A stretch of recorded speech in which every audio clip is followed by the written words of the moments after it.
The sound of a flat line is distinct.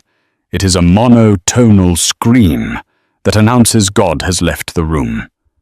But in the sterile VIP suite of Chicago's St. Jude's Hospital, that terrifying sound was drowned out by something louder, the metallic clack-clack of a Glock 19 chambering a round. 15 of the world's best specialists stood frozen in terror, their Harvard degrees useless against the barrel of a gun. They had failed. The mafia prince's nephew was dead. But in the back of the room, a nurse nobody noticed, a girl drowning in student debt and wearing scuffed sneakers, stepped forward to do the one thing the experts said was impossible. She was about to commit a crime to save a life.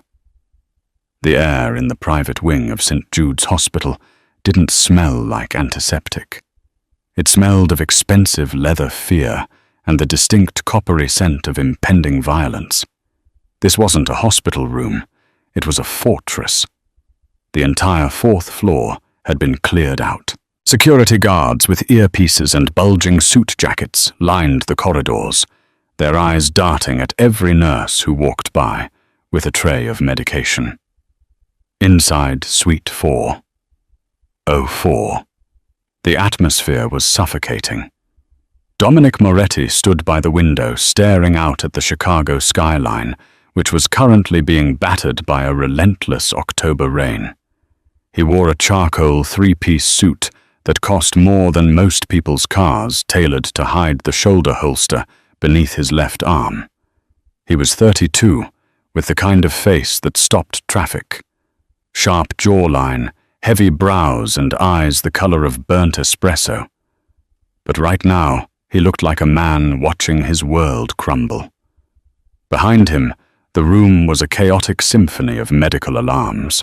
Pressure is dropping 60/40. We're losing perfusion. Push another milligram of epinephrine now. The heart rate is erratic. He's going into VFib. 15 doctors. That was the count. Dominic had flown them in from Zurich, Tokyo, and Johns Hopkins. He had paid their exorbitant fees, chartered their private jets, and promised them bonuses that could retire them to the Amalfi Coast. They were the kings of pediatric cardiology, neonatology, and rare genetic disorders. And they were all failing. In the center of the room, inside a high-tech incubator that looked more like a spaceship than a crib, lay Leonardo. He was 3 hours old. He was tiny, his skin a terrifying shade of pale gray, his small chest heaving in jagged, unnatural rhythms. Sophia, Dominic's younger sister, lay on the hospital bed nearby, sedated but weeping in her sleep. She had nearly died giving birth to him, and if Leo didn't make it, Dominic knew Sophia wouldn't survive the grief. "Dr. Sterling," Dominic said. His voice was quiet, a low rumble that cut through the panic in the room instantly. "Why is my nephew turning blue?" Dr. Alistair Sterling, the chief of pediatrics at St. Jude's and the man ostensibly in charge of this circus, wiped a bead of sweat from his balding forehead. His hands, usually steady as a rock, were trembling inside his latex gloves. "Mr. Moretti," Sterling stammered, looking at the monitors that were flashing angry red numbers. "It's a resistant case of persistent pulmonary hypertension, complicated by what looks like severe sepsis. We are throwing everything we have at him. The ECMO machine is preparing to bypass his heart and lungs, but his veins are collapsing. We can't get the lines in." "You have 15 degrees on that wall, Sterling," Dominic said, turning around. His movement was slow, predatory. "You told me you were the best. You told me this facility was the best." It is biology, Mr. Moretti. Sometimes the anatomy just isn't compatible with life." Dominic walked over to the incubator. He looked down at the tiny infant, his sister's son. The baby looked so fragile, a little warrior fighting a war he couldn't win. Dominic reached out a finger, touching the glass. "Fix him," Dominic whispered. "We are trying." "I don't pay you to try." Dominic snapped, his voice rising to a roar that made 3 nurses flinch. "I pay you to be gods. If that boy dies, none of you are walking out of this room. Do you understand me?" The threat hung heavy in the air. The terrifying thing was, everyone knew it wasn't a figure of speech. Dominic Moretti was the capo of the Chicago outfit. He didn't make idle threats. The doctors redoubled their efforts, shouting orders, panic setting in. Syringes were uncapped. Monitors were adjusted. They were throwing science at the wall, hoping something would stick. In the corner of the room, unseen and unheard, stood Sarah Jenkins. She wasn't a specialist. She wasn't a doctor. She was a 24-year-old nurse on the night shift, currently assigned to empty the biohazard bins and restock the saline bags. She had messy brown hair, tied up in a utilitarian bun, and shadows under her eyes from working double shifts to pay off her father's gambling debts. Sarah held a bag of sterile gauze against her chest, her knuckles white. She was watching the monitors. She was watching the baby. And she was watching the doctors. "They're wrong." She thought her heart hammering against her ribs. "They're all looking at the heart, but they're wrong." She had seen something. A twitch in the baby's left eyelid. The specific way the skin was mottling not just blue, but a lacy purple pattern spreading from the torso. And the smell. Amidst the rubbing alcohol and the sweat, she smelled something faint, sweet, and sickly, like burnt almonds. She took a step forward. "Get back," a security guard grunted, putting a heavy hand on her shoulder. "Docs only." "I need to check the IV fluids," Sarah lied, her voice trembling, but her eyes fixed on the incubator. "Not now." "He's crashing," Dr. Sterling screamed. "Flatline, we have a flatline start compressions." The room exploded into chaos. The monotone wail of the heart monitor filled the space. Beep. Dominic Moretti pulled his gun. Sarah felt the temperature in the room drop to absolute 0. Dominic Moretti didn't point the gun at the baby. He pointed it at Dr. Sterling's temple. "Bring him back." Dominic snarled, the safety clicking off. "You have 10 seconds." "I can't," Sterling cried, compressing the tiny chest with 2 thumbs. "He's gone into a systole. There's no electrical activity." 10, Dominic counted. "Mr. Moretti, please, this is madness," another doctor shouted from the back. 9. Sarah's mind was racing. She knew what was happening. She had seen it once before, not in a hospital, but in a dusty medical textbook from the 1970s she'd bought at a thrift store because she couldn't afford the new ones. It was a reaction so rare, so archaic, that modern doctors didn't even test for it anymore, because the precipitating drugs had been phased out. Except apparently, they hadn't. She looked at the IV bag hanging above the incubator.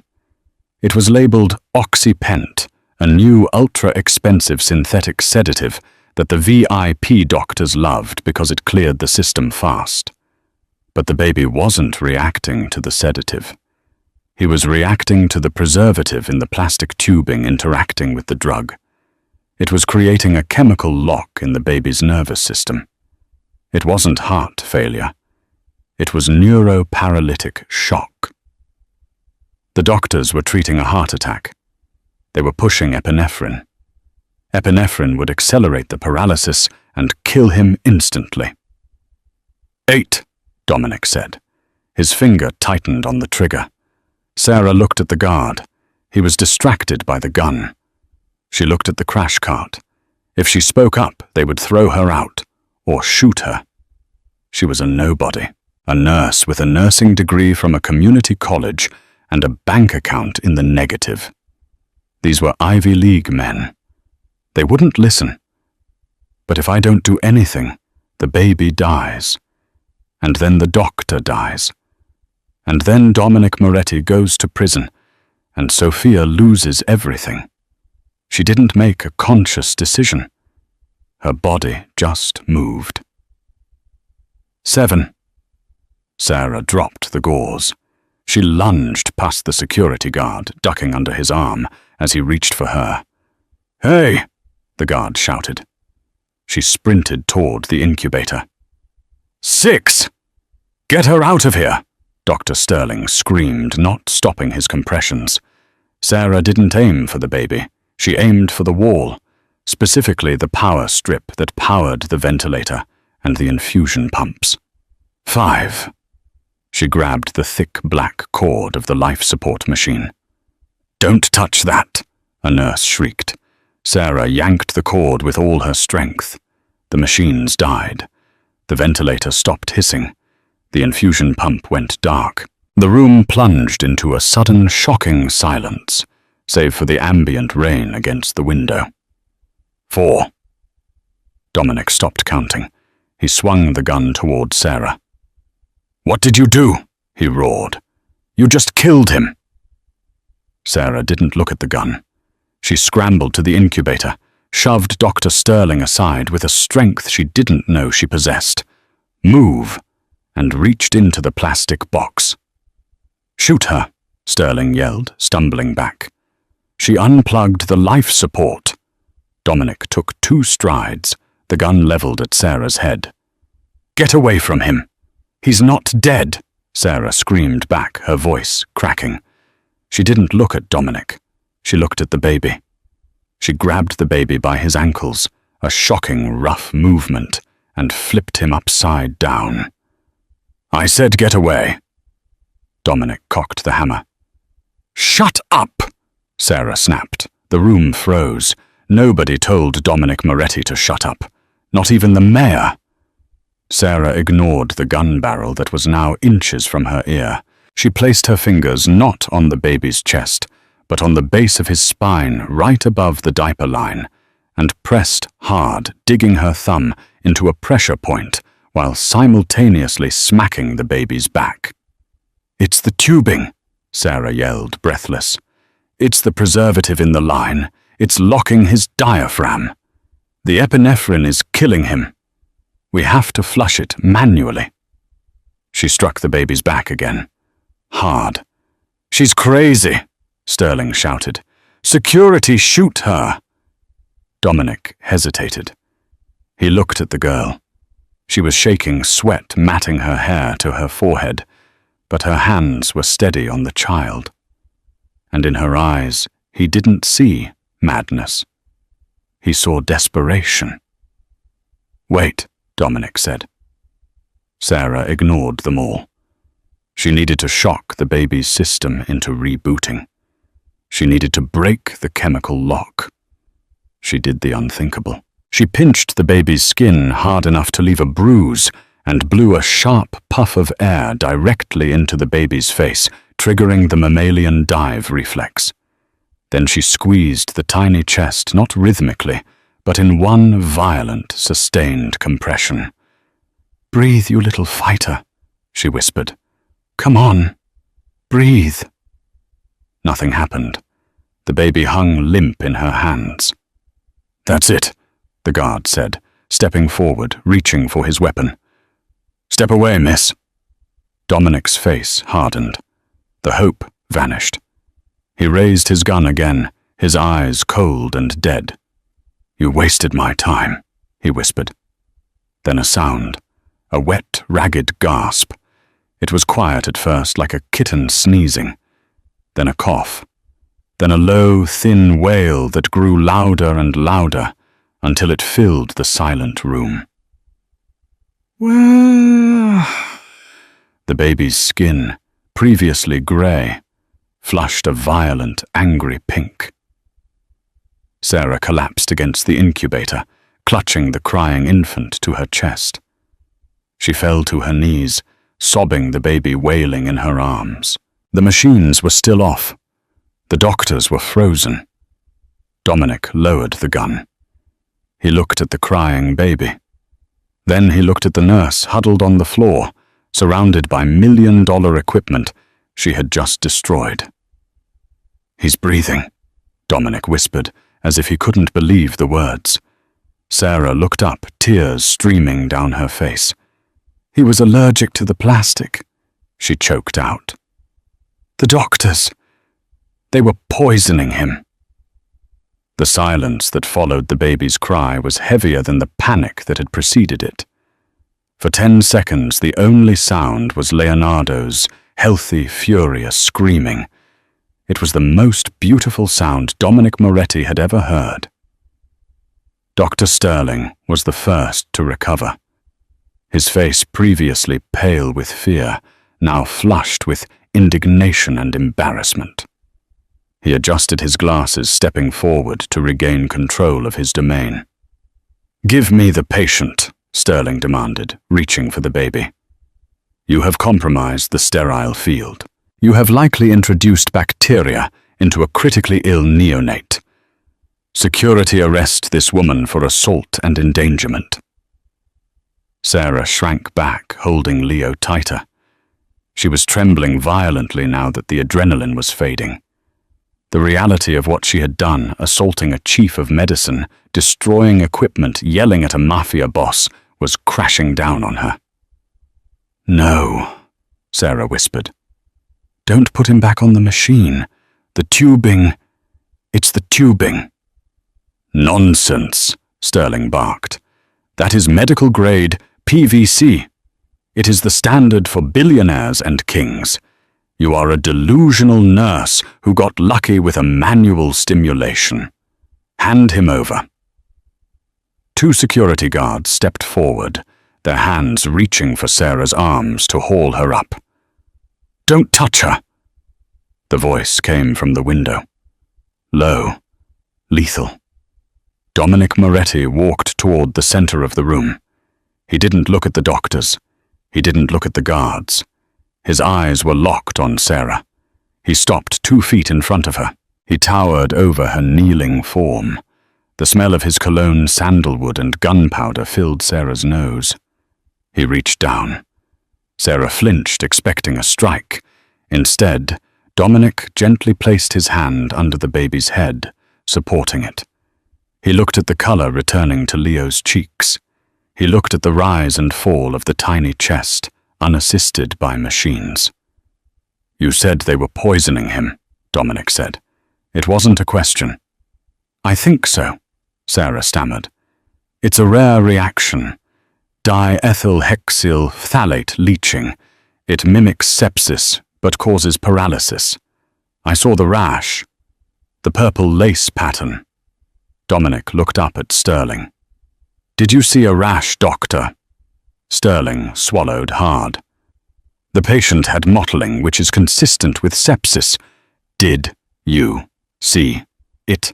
I was focused on the heart rhythm," Sterling defended. "Mr. Moretti, you cannot listen to a janitorial nurse over a board-certified specialist." "She nearly killed your nephew." Dominic stared at Sterling for a long moment.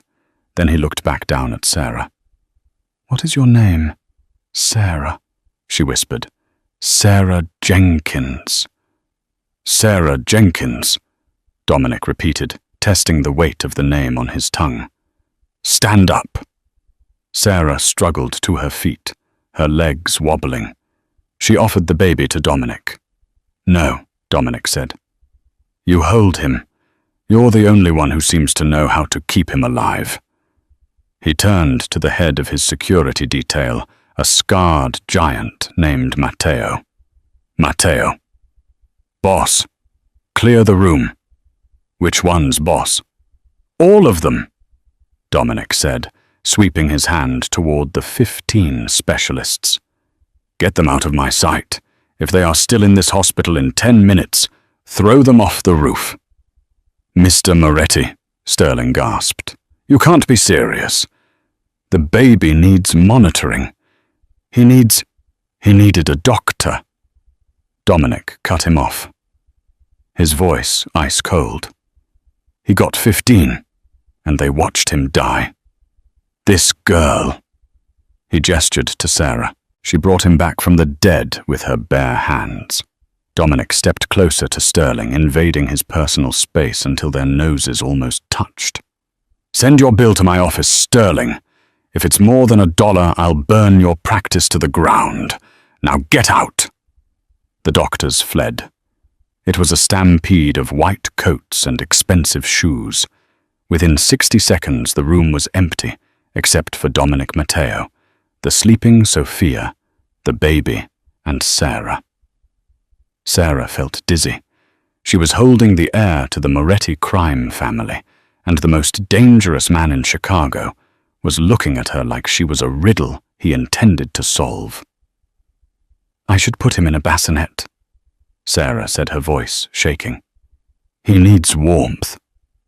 Do what you need to do, Dominic said.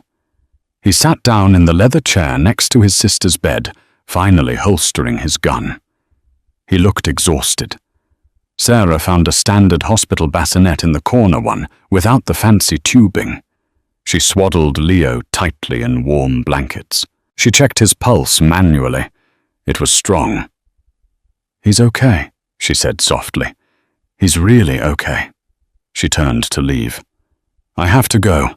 My shift supervisor is going to kill me for leaving my station, and I broke the ventilator. You're not going anywhere, Dominic said. Sarah froze. Sir. Dominic looked at her. His eyes were dark, unreadable. You think you're going back to mopping floors after this? He shook his head. You saved a Moretti. That makes you family, or... His eyes narrowed slightly. It makes you a liability. I won't tell anyone, Sarah said quickly, holding up her hands. I swear. I just want to keep my job. Dominic stood up and walked over to her. He reached into his jacket pocket. Sarah braced herself. He pulled out a checkbook. He wrote something quickly, tore off the slip, and held it out.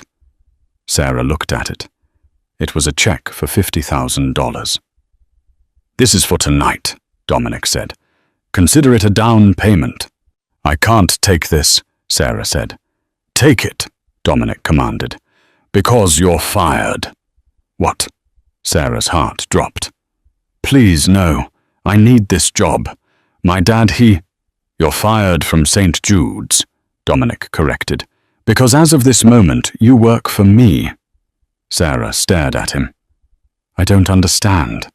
My nephew is leaving this hospital tonight. It's not safe here. Those machines. Dominic glanced at the sabotaged equipment.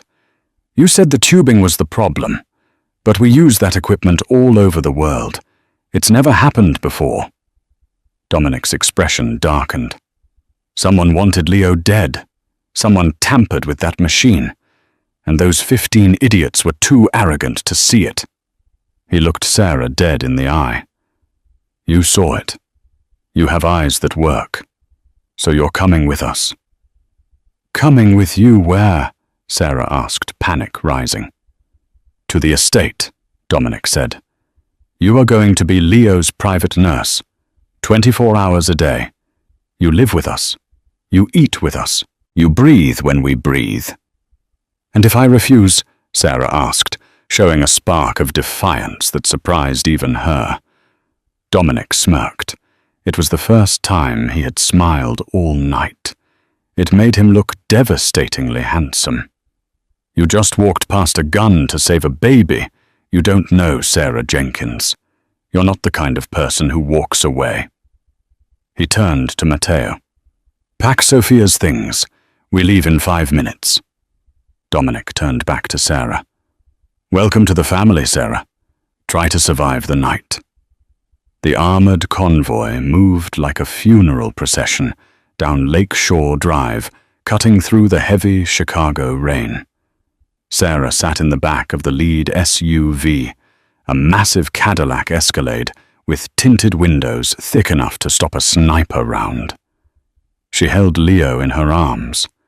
The baby was sleeping peacefully now, the color of his skin a healthy, soft pink, a stark contrast to the grey pallor that had haunted him an hour ago. Beside her sat Sophia Moretti, who had woken up halfway through the transport. Sophia didn't speak. She just stared at Sarah with wide, terrified eyes, clutching Sarah's sleeve as if letting go would mean her son would stop breathing. In the front passenger seat, Dominic Moretti was on the phone. He hadn't raised his voice, but the tension radiating off him was enough to crack the bulletproof glass. "I don't care that he's the mayor," Dominic said into the phone, his voice a low, gravelly hum. "You tell him St. Jude's is a crime scene. No one goes in or out of the neonatal wing until my team sweeps it. If the police chief has a problem with that, remind him who paid for his daughter's tuition." He hung up and glanced in the rearview mirror. His eyes met Sarah's. "How is he?" "Stable," Sarah said, her voice sounding small in the cavernous car. "Pulse is 110, respiration clear. He's sleeping like nothing happened." "Good." Dominic turned back to the road. 20 minutes later they turned off the main road toward the north shore.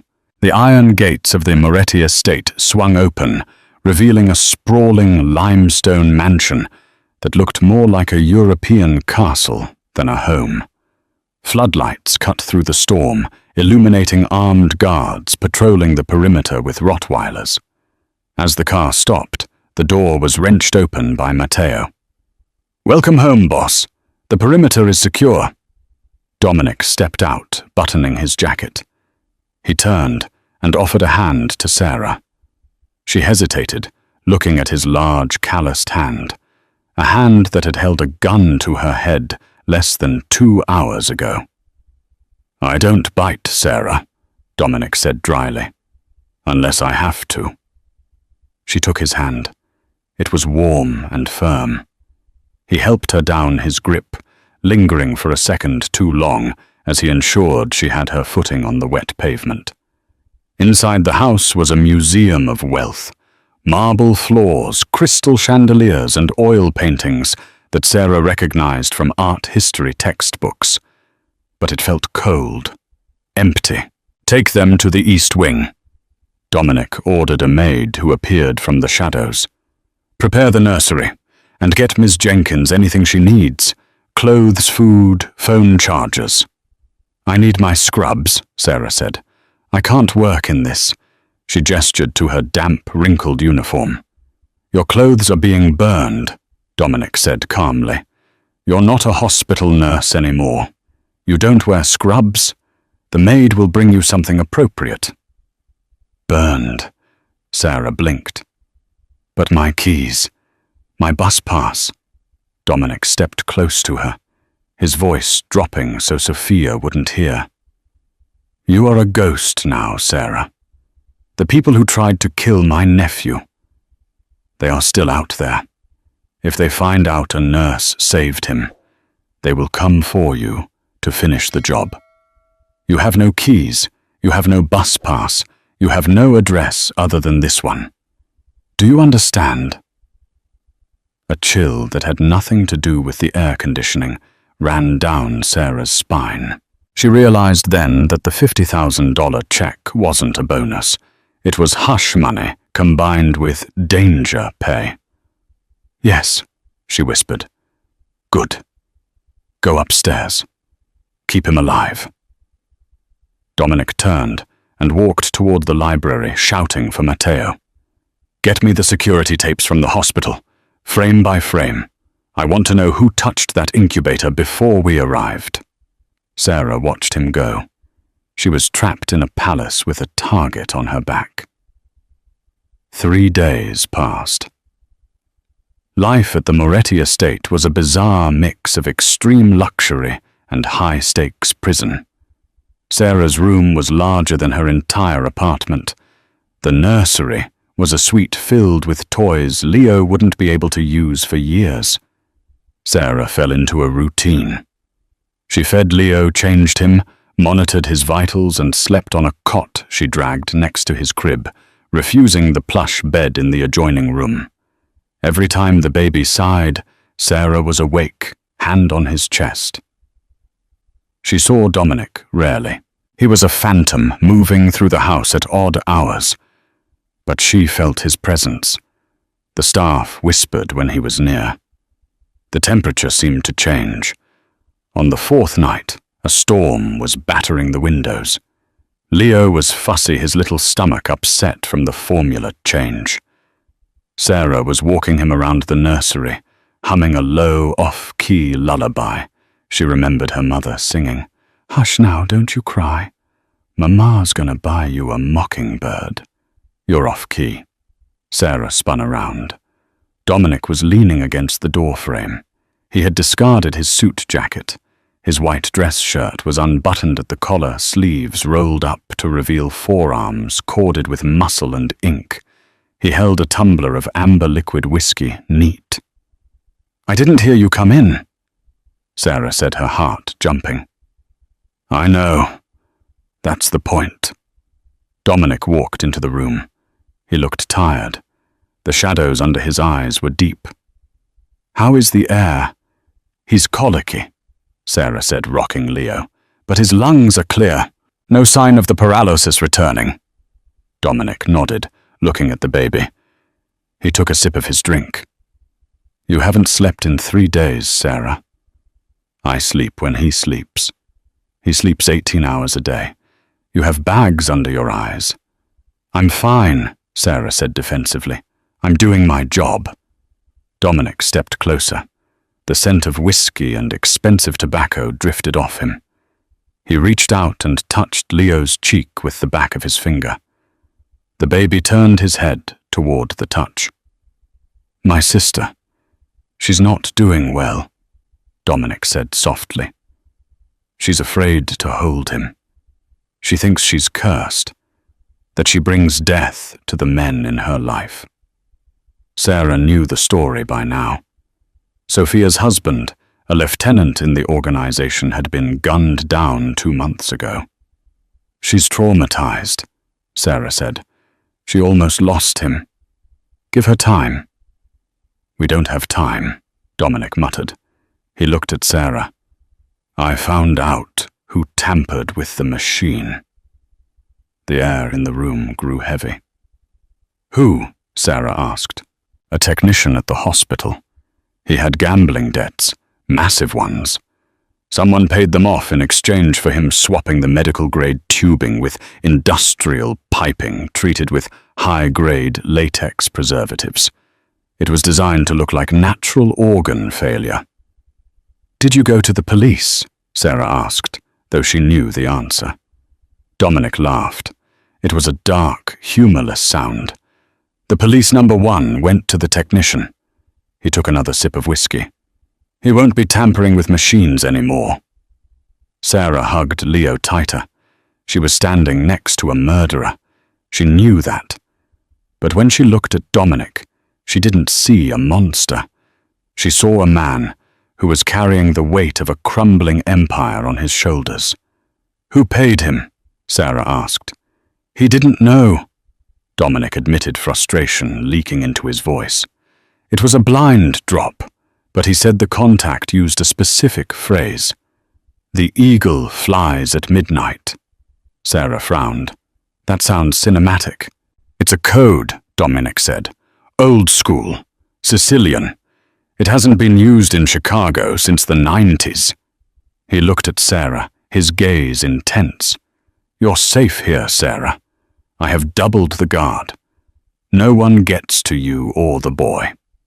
"I know," Sarah said, and strangely she believed him. Dominic stared at her for a long moment. The silence stretched, charged with an electricity Sarah didn't understand. He looked like he wanted to say something else, perhaps something personal. Suddenly the lights in the nursery flickered. Dominic stiffened instantly. His relaxed posture vanished, replaced by the tension of a coiled viper. "Stay here," he commanded. He set his whiskey glass down on the changing table and pulled a gun from the waistband of his trousers in one fluid motion. "Dominic." The generator should have kicked in instantly. Dominic whispered. "Stay away from the windows." He moved to the door, opening it a crack. From the hallway downstairs, there was no sound. No footsteps, no chatter from the guards. Just a heavy, suffocating silence. Then the distinct, suppressed thwip of a silenced pistol. Dominic slammed the door and locked it. He turned to Sarah, his face a mask of cold fury. "Put the baby in the closet," he ordered. "Now!" Sarah didn't argue. She rushed to the walk-in closet, placing Leo in a laundry basket on the floor and covering him with blankets. "Shh," she whispered. "Be quiet, little lion." She ran back out to the room. Dominic was dragging a heavy oak dresser in front of the door. "They're inside," Dominic said. "My guards are either dead or bought." "Who?" Sarah asked, grabbing a heavy brass lamp as a weapon. "The gallows, or the Romanos. It doesn't matter." Dominic checked the clip of his gun. "There are too many of them. I can hear the movement on the stairs." He looked at Sarah. "Can you shoot? I've played video games." "Jesus," Dominic muttered. He handed her a spare magazine. "If they get in, you hide. You don't come out until you hear my voice. If someone else opens that closet, you scratch their eyes out. You scream. You fight." "I won't let them touch him," Sarah said, her voice trembling but fierce. Boom. The bedroom door shook. Someone had kicked it. "Moretti!" A voice yelled from the hallway. It wasn't an Italian accent. It was rough American. "Mercenaries." "Open up. We just want the kid. Give us the air and you can walk away." Dominic looked at the door with contempt. "Come and get him," he roared. He fired 3 shots through the wood of the door. A scream of pain echoed from the other side. Then gunfire erupted. Bullets shredded the wood, sending splinters flying across the nursery. Sarah dove behind the overturned armchair, covering her head. Dominic moved with terrifying precision, firing through the gaps, conserving his ammo. "We need an exit," Dominic shouted over the noise. "The window!" Sarah yelled. "It's a 3-story drop." Better than a bullet, Dominic laid down cover fire, then ran to the window. He smashed the glass with the butt of his gun. The wind and rain howled into the room. "Matteo!" Dominic screamed into the night. No answer. "They cut the comms!" Dominic cursed. He looked back at the door. The hinges were failing. They were using a battering ram now. Dominic grabbed Sarah's arm. "Get the baby!" Sarah scrambled to the closet and scooped up Leo, who was now crying at the noise. She ran back to Dominic. "I'm going to lower you down," Dominic said, grabbing the silk drapes and ripping them from the rod. He tied them together with a knot that looked like something a sailor would use. "Tie this around your waist. I'll hold the weight." "What about you?" Sarah cried. "I hold the line," Dominic said. He looked at her, his eyes blazing. "Go." Sarah tied the silk around her waist, clutching Leo with one arm. She climbed onto the sill. The wind whipped her hair into her face. The ground looked miles away. "Trust me," Dominic said. She looked at him. "I do." She dropped. Dominic braced his legs against the wall, the veins in his neck bulging as he took her full weight. He lowered her hand over the hand, ignoring the bullets that were now pinging off the walls around him. Sarah hit the wet grass. She untied the knot frantically. "I'm down!" she screamed up at the window. Dominic didn't follow. He turned back to the door just as it burst open. 3 men in tactical gear stormed in. Sarah watched from the ground, paralyzed with horror, as the flashes of gunfire lit up the nursery window like a strobe light. She saw Dominic's silhouette fighting hand to hand now. He was a blur of violence. Then a massive explosion rocked the room. A grenade. Flames licked out of the window. "Dominic!" Sarah screamed. "Run! A voice bellowed from the burning room. It was Dominic. He was alive. "Run, Sarah!" Sarah didn't want to leave him. Every instinct screamed at her to stay. But she felt Leo moving against her chest. Save the air. She turned and ran into the darkness of the estate gardens, the rain masking her tears. She ran until her lungs burned. She reached the edge of the property, near the old servants' entrance that Dominic had shown her on a map days ago. She stopped to catch her breath, hiding behind a large oak tree. She checked Leo. He was wet, but safe. Well. The nurse. Sarah froze. She turned slowly. Stepping out from the shadows of the gatehouse was a man she recognized. He was wearing a tailored suit, holding an umbrella in one hand and a silenced pistol in the other. It was Luca, Dominic's uncle. The man who sat at the head of the table at dinner. The man who had cried when he saw Leo. "Uncle Luca," Sarah whispered. "Help us. They're killing everyone." Luca smiled. It was a cold, reptilian smile. "I know, my dear," Luca said smoothly. "I paid them."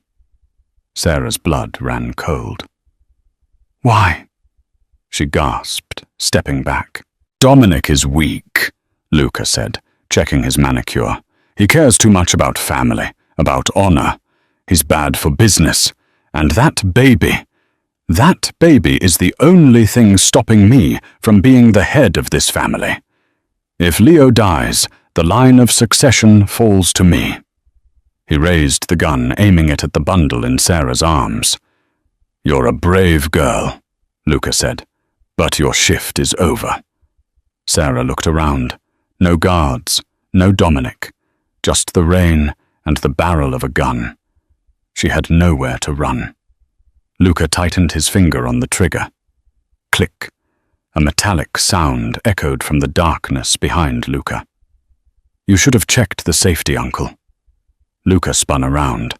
Dominic Moretti stepped out of the bushes. He was bleeding from a gash on his forehead. His shirt was torn and singed, and he was limping. He looked like a demon rising from hell. He held a jagged shard of glass from the nursery window in his hand. He had no gun. "Dominic!" Luca stammered, his face draining of color. "I was just securing the perimeter." "I heard you," Dominic growled, continuing to walk forward. "You called me weak." "No, Dominic, wait." Luca raised his gun to shoot Dominic, but Sarah moved. Seeing Luca distracted, she saw her only chance. She didn't run away. She ran at him. She swung the heavy brass lamp she had dragged all the way from the nursery. She hadn't even realized she was still clutching it until this moment. She swung it with all the rage of a woman who was tired of men trying to kill the child she was protecting. Crack! The base of the lamp connected with Luca's wrist. The bone snapped with a sickening crunch. Luca screamed, dropping the gun. Dominic lunged. He didn't use the glass. He used his fists. He tackled Luca into the mud, raining down blows that were fueled by a lifetime of betrayal.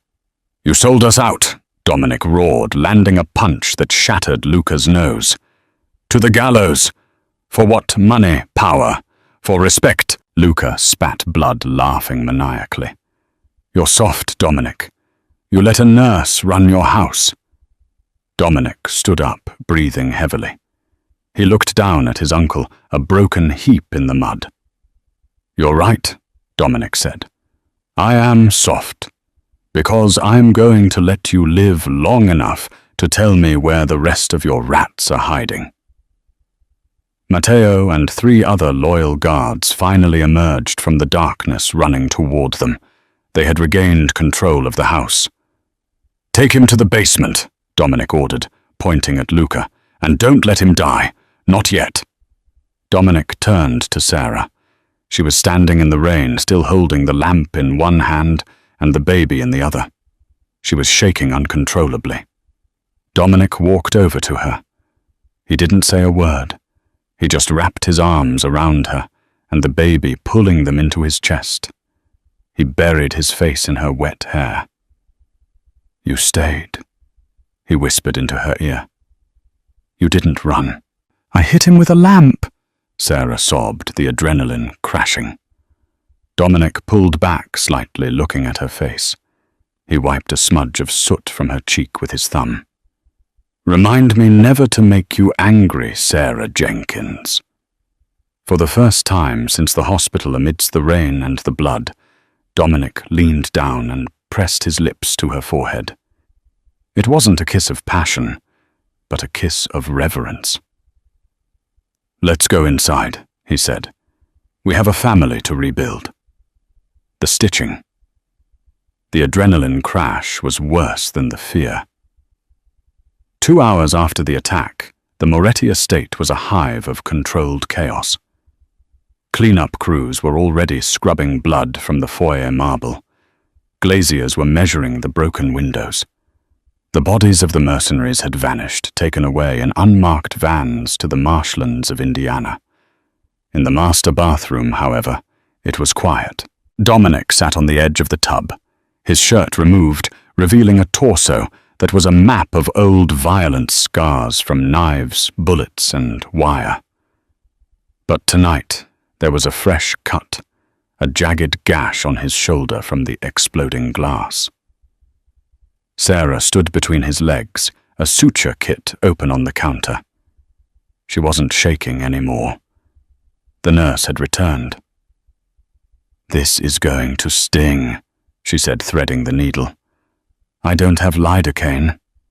"I don't need it," Dominic grunted. He watched her face as she worked. She was focused, her brow furrowed, her hands gentle but efficient. She had washed the soot from her face, but a bruise was blooming on her arm, where she had hit the ground. "You should let a doctor do this," Sarah murmured, piercing his skin with the needle. "I'm done with doctors," Dominic said. "I only trust you." He hissed slightly as she pulled the thread tight. "You saved my life tonight, Sarah," he said, his voice low.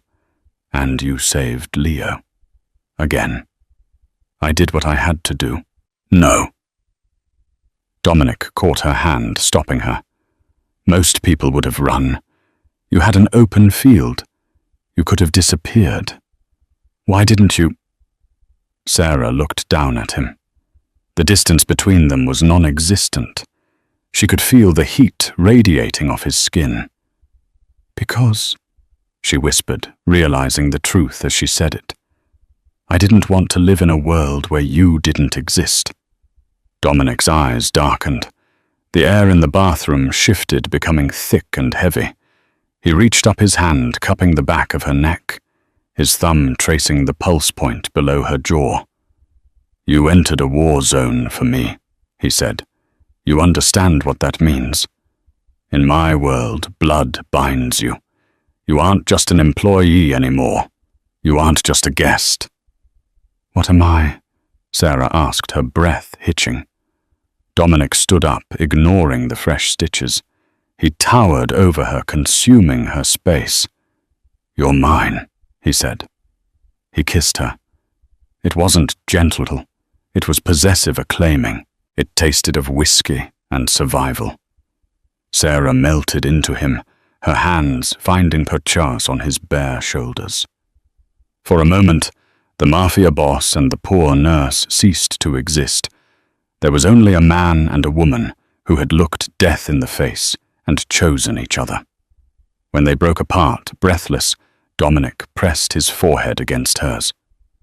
"Tomorrow things change," he promised. "No more hiding. If anyone wants to get to you, they have to burn the whole city down first." The purge. The next morning, Chicago learned that the lion was awake. Dominic didn't just remove the rot from his organization, he cauterized it. Uncle Luca's betrayal had been deep, involving captains in 3 different districts. Dominic spent the week in meetings that ended with men missing and businesses changing hands. Sarah saw a different side of him, the ruthless tactician. She sat in on the meetings in the library, holding Leo on her lap. At first, the other captains, hard men with scars and criminal records, looked at her with confusion. Why is the nanny here? But they learned quickly. During a heated dispute with a union leader who was refusing to move shipments, Dominic had remained silent, letting the man scream. Sarah, who was burping. Leo simply looked up and said, "He's lying about the tonnage. I checked the manifests on the desk. The numbers don't match the shipping weight." The room went silent. Dominic smiled. The union leader turned pale. "She reads the manifests," the man stammered. "She reads everything," Dominic said, leaning back in his chair. "And she's right. You're skimming off the top." That afternoon, the union leader was replaced. Sarah wasn't just the caregiver anymore. She became the gatekeeper. She organized Dominic's chaotic schedule. She managed the household staff with a firmness that surprised everyone. She even cross-referenced the medical supplies for the organization's underground clinics, saving them thousands of dollars and improving survival rates for wounded soldiers. She was intelligent, sharp, and because she came from poverty, she understood the value of $1 in a way these men born into crime royalty did not. But the real test came 2 weeks later. The gala, the debut. The Chicago Winter Charity Ball was the biggest social event of the season. It was neutral ground where politicians, judges, and the heads of the crime families mingled under the guise of philanthropy. "I can't go," Sarah said, staring at the dress hanging in her room. It was a custom-made gown of midnight blue velvet, designed to hug every curve. "Dominic, I'm a nurse. I don't know how to talk to senators." Dominic walked into the room adjusting his cufflinks. He looked devastating in a tuxedo. "You don't need to talk to them," Dominic said. "You just need to stand next to me. Tonight, we show the city that the Moretti family is unbreakable, and we show them who the new lady of the house is." "I'm not," Sarah trailed off. "Put on the dress, Sarah." When they arrived at the Drake Hotel, the paparazzi flashbulbs were blinding. Dominic stepped out of the limousine first, buttoning his jacket. He turned and offered his hand. Sarah took a deep breath. She thought of the 15 doctors who had sneered at her. She thought of the debt collectors who used to pound on her father's door. She thought of Luca pointing a gun at Leo. She wasn't that scared girl anymore. She had knocked out a capo with a lamp. She had saved the air. She took Dominic's hand and stepped out. A hush fell over the red carpet. Sarah Jenkins looked regal. The blue velvet made her skin glow, and around her neck hung a necklace of diamonds and sapphires, a family heirloom Dominic had given her in the car. "Who is she?" The whispers started. Inside the ballroom, Dominic didn't leave her side. He introduced her to the mayor, to the police commissioner, and to the rival Don of the Romano family.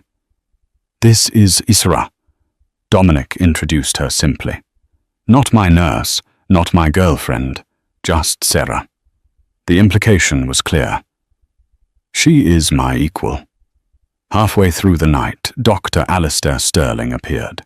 The disgraced doctor had managed to claw his way into the event, likely looking for new benefactors. When he saw Dominic, he turned pale and tried to retreat, but he bumped directly into Sarah. Miss Jenkins," Sterling stuttered, sweating profusely. "I heard you were working privately now." The room went quiet. People were watching. This was the doctor who had nearly killed Leo. Sarah looked at him. She held a glass of champagne in her hand. She could have humiliated him. She could have had Dominic drag him out. Instead, she smiled. It was a cold Moretti smile. It's good to see you, Doctor. Sterling, she said, her voice carrying clearly. I hope you've updated your knowledge on polymer toxicity. It would be a shame for another accident to happen. She turned to the Chief of Medicine of Chicago General, who was standing nearby. Dr. Sterling was just telling me he's looking for a sabbatical to study basics. Perhaps you can recommend a remedial program. Sterling turned red. The circle of elites laughed. In that moment, Sarah didn't just destroy his reputation. She did it with a surgical precision that terrified him more than a gun. Dominic watched her from a few feet away, a glass of scotch in his hand, pride swelling in his chest. She's a killer, Matteo whispered to Dominic. Yes, Dominic nodded. She is. The proposal. 6 months passed. Leo was crawling now, a healthy, boisterous baby who was already trying to climb the furniture. Sophia had recovered, finding strength in her son's survival. She had taken over the family's legitimate charity foundations, leaving the business to Dominic. Sarah and Dominic had fallen into a rhythm of domestic power, but there was one thing left to settle. It happened on the balcony of the estate overlooking the lake. The snow was falling, covering the grounds in a blanket of white. My lawyers finished the paperwork today, Dominic said, handing Sarah a thick envelope. Paperwork? Sarah asked, worried. Is something wrong? Open it. Sarah opened the folder. It wasn't a prenup. It was an adoption decree. And a deed. I'm adopting Leo, Dominic said. Officially. He will be my son in the eyes of the law, not just my nephew. Sophia agrees it's best for his protection. Sarah nodded, tears pricking her eyes. That's wonderful, Dominic. Read the rest. Sarah flipped the page. It was a deed to the estate. Half of it was in Dominic's name. The other half was in hers. I don't understand, she said. Dominic took the papers from her and set them on the stone railing. He took her hands. I never wanted a wife, Dominic said. I saw what this life did to women. It broke them. It made them widows. But you don't break, Sarah. You fix things. You fixed Leo. You fixed this house. You fixed me. He reached into his pocket and pulled out a ring. It wasn't a modern cut. It was an antique, a massive, square-cut diamond surrounded by rubies dark as blood. It had belonged to his grandmother, the first matriarch of the outfit. This ring has a history of violence, Dominic said. But I want to give it a future of loyalty. Marry me, Sarah. Be the mother to this boy. Be the queen of this city. Sarah looked at the ring, then at the man who had given her a purpose, a family, and a love so fierce it terrified her. Yes, she whispered. Dominic slid the ring onto her finger. It fit perfectly. 5 years later. The camera pans over a sunlit garden. A 5-year-old boy with dark curls runs through the grass, chasing a golden retriever. He laughs, a sound of pure joy. Leo. Careful near the roses, Sarah calls out. She is sitting on the terrace drinking tea. She looks different now. Her hair is cut in a sharp, chic bob. Her clothes are tailored silk. She radiates authority. Dominic walks out reading a tablet. He kisses the top of her head. The shipment arrived, he says quietly, and the Romano dispute is settled. Did you have to use the leverage? Sarah asks, not looking up from her book. No. I just told them my wife wasn't happy with their pricing. Dominic smirks. They folded immediately. Sarah smiles. Good. Leo runs up to them, breathless. Mom. Dad, look what I found. He holds up a beetle. Dominic crouches down, looking at the bug with mock seriousness. A fine specimen, Leonardo. Strong armor. Sarah watches them, the two loves of her life. The world outside the gates is still dangerous. The FBI still watches them. Rivals still plot. But inside these walls they are untouchable. The nurse who was invisible, the girl drowning in debt, had died that night in the hospital. In her place stood a woman who had walked through fire and tamed the lion. She wasn't just Sarah Jenkins anymore. She was Sarah Moretti. And in Chicago that name meant more than the mayor. It meant you were safe, as long as you didn't cross her family. And that is the incredible story of how Sarah Jenkins went from emptying trash cans to ruling the Chicago underworld. It reminds us that sometimes true expertise isn't found in degrees or titles, but in the instinct to protect the innocent. Sarah proved that while 15 doctors saw a dying patient, she saw a life worth fighting for, and in doing so she found a love worth dying for.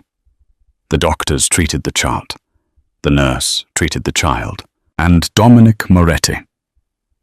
He learned that the strongest weapon in his arsenal wasn't a gun, but the woman standing beside him.